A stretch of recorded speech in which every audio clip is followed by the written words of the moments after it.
Sore itu, langkah-langkah pulang terasa berat. Badan lelah, pikiran penuh. Di tengah jalan, teman-teman tampak membawa ember dan handuk. Sekilas terlihat aneh, sampai akhirnya disadari, air di Mahat benar-benar habis. Berkeliling asrama mencari air, satu persatu keran dicoba, tapi hasilnya nihil. Panas menyengat, tenaga terkuras, dan rasa jengkel tak terelakkan. Sampai saat air telah ditemukan, tubuh ini sudah letih untuk mengangkatnya. Tugas kuliah datang bertubi-tubi.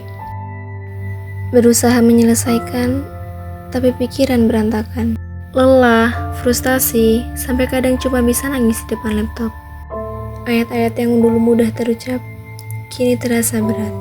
Ada kecewa yang menekan dada, dan doa yang hanya bisa terucap dalam diam.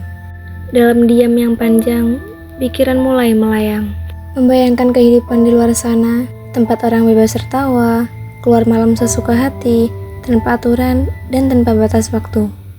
Terlihat menyenangkan, tapi entah kenapa hati terasa hampa. Waktu berlalu, air mata mulai jatuh.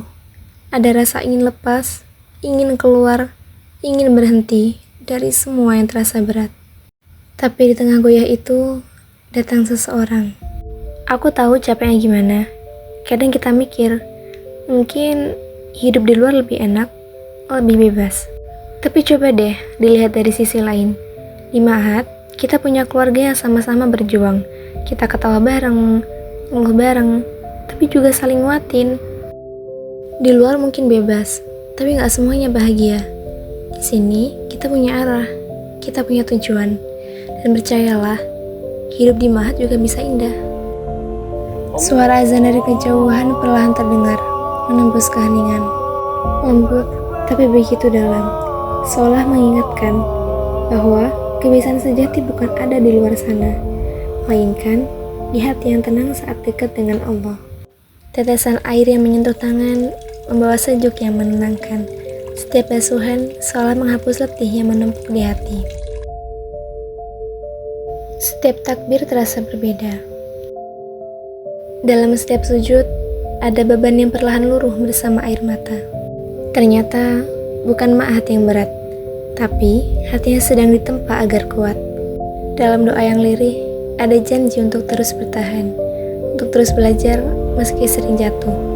Karena, yang Allah nilai bukan kesempurnaan, tapi ketulusan. Hari-hari berlalu dengan rasa yang berbeda. Mahat bukan lagi beban, tapi rumah tempat jiwa ditempa. Tempat di mana lelah berubah jadi ibadah dan sabar tumbuh jadi kekuatan. Di sini kita belajar lebih dari sekedar ilmu.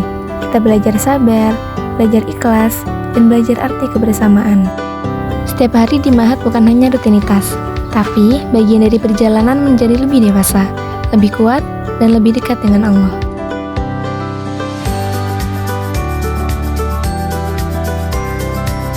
Di antara kebersamaan itu, lahir kesadaran yang indah, bahwa tempat ini tak seburuk yang dibayangkan, bahkan begitu menenangkan.